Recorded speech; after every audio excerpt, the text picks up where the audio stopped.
Hello again, everyone. Welcome back. Well, today I'm reviewing a very special cigar. This is the Don Pepin Garcia 15th Anniversary Limited Edition, and today I'm reviewing the Toro. This cigar pays homage to the 15th anniversary of when the company patriarch Don Pepin Garcia first opened his factory in Little Havana. So it is appropriately named the Don Pepin Garcia 15th Anniversary Limited Edition. Now, a little bit, let me show you how the cigar comes. You watch the intro. It comes in this nice box because the little wrapping here, Don Pepin Garcia Anniversary. Slide open each one comes in its own coffin, as you can see. So we'll go ahead and take this apart. Take the cigar out. Okay, here's the cigar. I tell you can't smoke a band, but if you could, this one would taste great. Look at how ornate this thing is. You remember the Don Pepin Blue? Very similar, a takeoff from that.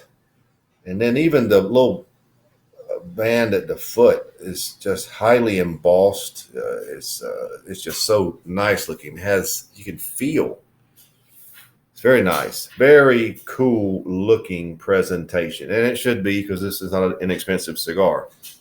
This cigar is all Nicaraguan, of course, with a Nicaraguan Habano Rosado Oscuro wrapper. That's a mouthful. Also, it's reported to have some Pele de Oro in the blend, which is something that has been a staple in each of the annual limited edition cigars by my father. Comes in two sizes, actually. A Toro, which I'm reviewing today, 6.5 by 52, and a Robusto, 5 3/4 by 50. Both come in individual coffins of 14 coffins per box. Limited production to 2,000 boxes per size. So that will pretty much be the long and the short of it. So let's get right to it. The brand new Don Pepin Garcia 15th Anniversary Limited Edition 2018 Toro. All right, we've got a little bit of work to do. I really hate to remove this, but you have to. Usually these cloth bands, and this is going to be no exception, you can work your way around as you see I'm doing here. This one is too cool with that embossed gold DPG on there. Wow, I like that. DPG 2018. Can you see that? Isn't that cool? I think so. But then again, I'm easily amused. And the cigar is quite shiny, quite oily wrapper. Has a nice feel in the hand. Oh. All right.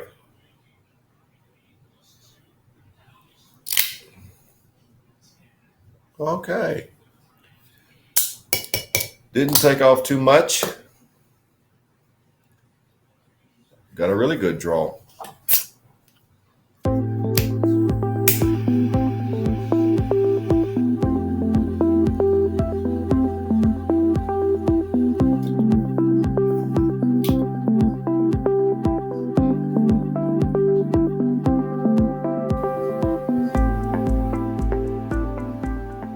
Nice, powerful start. There is a very semi-sweet cedar, not a citrus. I'm not going to go that route with this cigar. It's a cedar, a little brown sugar, a little cinnamon. Right after that initial sweet flavor, or the flavors, there is an almost almond cream, and it's explicit and it has some length to it. Right after that, you hit a wall of leather. Quite a bit of and worn type leather, very prominent, not over the top, but it's very noticeable. A definite black coffee base, black pepper at a 7, and that is pretty much your start. The two things that stand out is that almond cream. It's like a layer of it, and then you slide down that almond layer into a wall of leather and black coffee. Now the sweet flavors are nice. They are not in any way the uh, main overabundant flavor, but it just has some nice sweetness to it. The cigar, it has a nice mix to it. There's sweet, there's cream, almond cream, and leather, and it's all mixed together. Actually, if you can mix those flavors in your mind, if you have that capability, that's pretty much what you're going to have. So that is the start. Let's see where we go from here.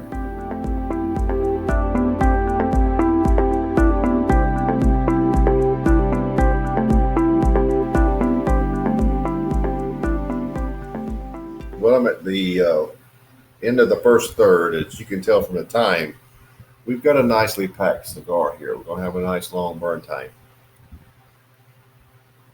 The biggest change is that almond cream that I told you about that was so prominent is not there anymore. It was there at the very beginning.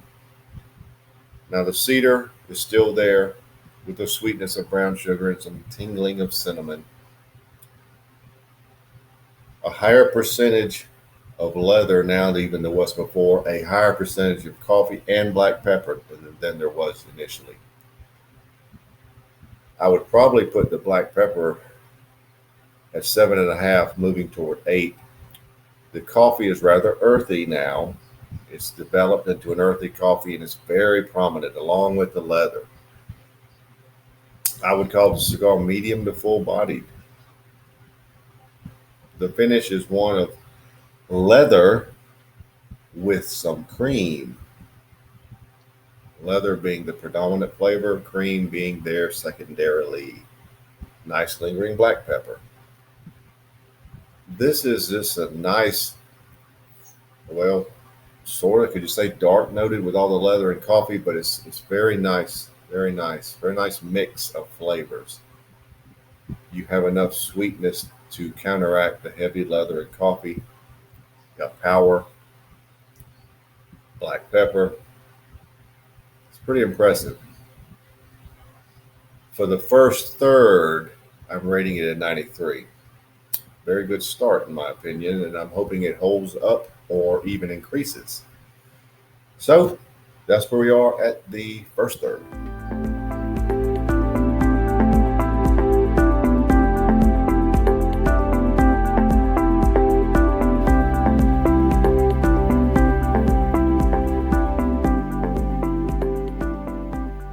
Well, we're finished with the second third.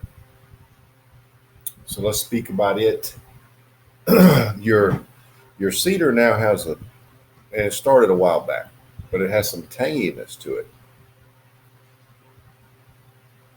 Brown sugar, cinnamon, giving it sweetness, more sweetness and interest.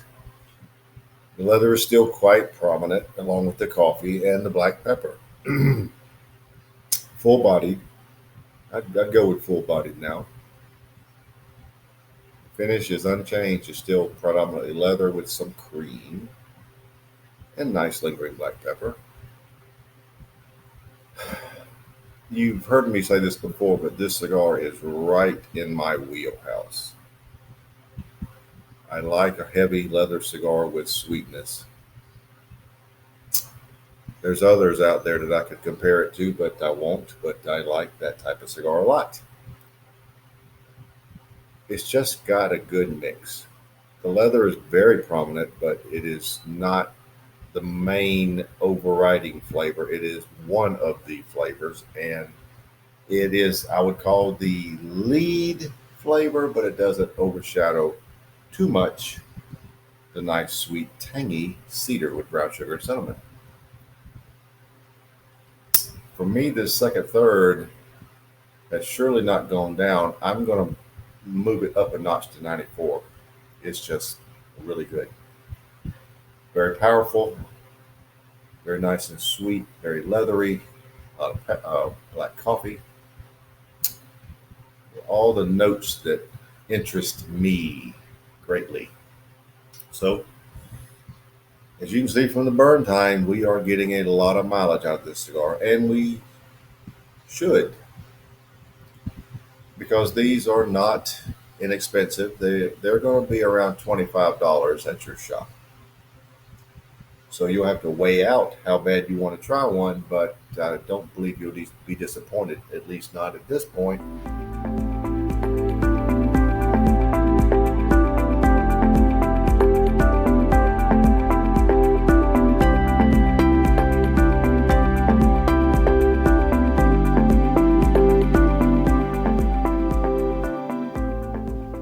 Well, we're down to the end, so let's wrap it up.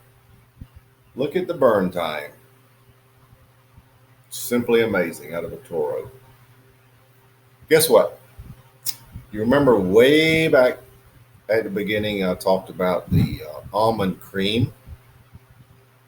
Came back here at the very end. I also lost a little of that tanginess in the cedar. The leather just seemed to increase, or the loss of the tanginess, the leather seemed to increase.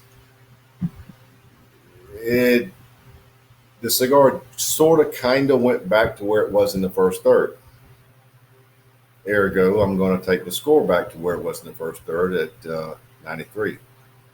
Still very good, but there in the middle, that tangy cedar and the loss of the almond cream made the cigar, in my opinion, the best. But you got a 93 first third, 94 second third, 93 final third. Not a bad score at all. We're going to give it an overall score of 93. This is a very good offering from my father, Cigars, Don Pepin Garcia. It sort of got back to the old DPG cigars that I liked. Here recently, some of them weren't my thing, but this is very much my thing. Very good cigar, which I am glad to have a chance to have smoked and review. Again, expensive, $25 a pop, but very good. So there you have it. The Don Pepin Garcia 15th Anniversary Limited Edition 2018 Toro. That's a mouthful. 93.